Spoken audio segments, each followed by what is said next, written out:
ভাবুন তো, আপনি চিন্তা করলেন আর কম্পিউটার নিজে থেকে কাজটা করে ফেললো। কোনো রকম হাত না নাড়ে স্ক্রলিং, টাইপিং, এমনকি গেম খেলা সব কিছুই যেন হচ্ছে আপনার চিন্তার মাধ্যমে। না, এটা কোনো সাইফাই সিনেমা নয়, এটা হচ্ছে ইলন মাস্কের বাস্তব প্রজেক্ট নিউরালিঙ্ক। একটা ছোট চিপ যা বসবে আপনার মস্তিষ্কের ভেতরে এবং আপনাকে সংযোগ দিবে কম্পিউটার, রোবট, এমনকি এআই এর সাথে। নিউরালিঙ্কের প্রধান ডিভাইসের নাম হচ্ছে লিঙ্ক। এটি ছোট্ট একটি কয়েনের মতো চিপ যা আপনার মস্তিষ্কের মধ্যে বসানো হবে। এই চিপ থেকে বের হয় চুলের থেকেও পাতলা ইলেকট্রিক থ্রেড, যা সরাসরি মস্তিষ্কের নিউরনগুলোর সঙ্গে যুক্ত থাকে। এগুলো বসানো হয় একটি বিশেষ রোবটের সাহায্যে, যা খুব নিখুঁতভাবে মানুষের মস্তিষ্কে চিপটি বসায়।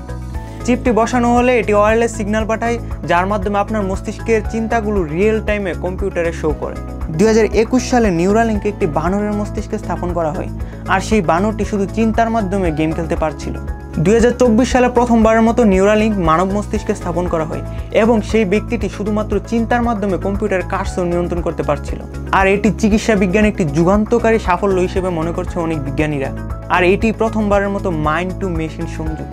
এই প্রযুক্তিতে ইলন মাস্ক নিজেই প্রায় $100 মিলিয়ন বিনিয়োগ করেছে এবং 2025 সালের মধ্যে প্রায় $650 মিলিয়ন বিনিয়োগ পেয়েছে। ইলন মাস্কের লক্ষ্য 2031 সালের মধ্যে এটি বাজারে নিয়ে আসা এবং প্রতি বছর এই প্রযুক্তি থেকে প্রায় $1 বিলিয়ন ইনকাম করা। তখন হয়তো আপনি শুধু চিন্তা করে কোনো একটা কমান্ড করলেন আর সেটা মুহূর্তেই হয়ে গেল। আজকের মতো এই পর্যন্তই, দেখা হবে পরবর্তী কোনো ভিডিওতে।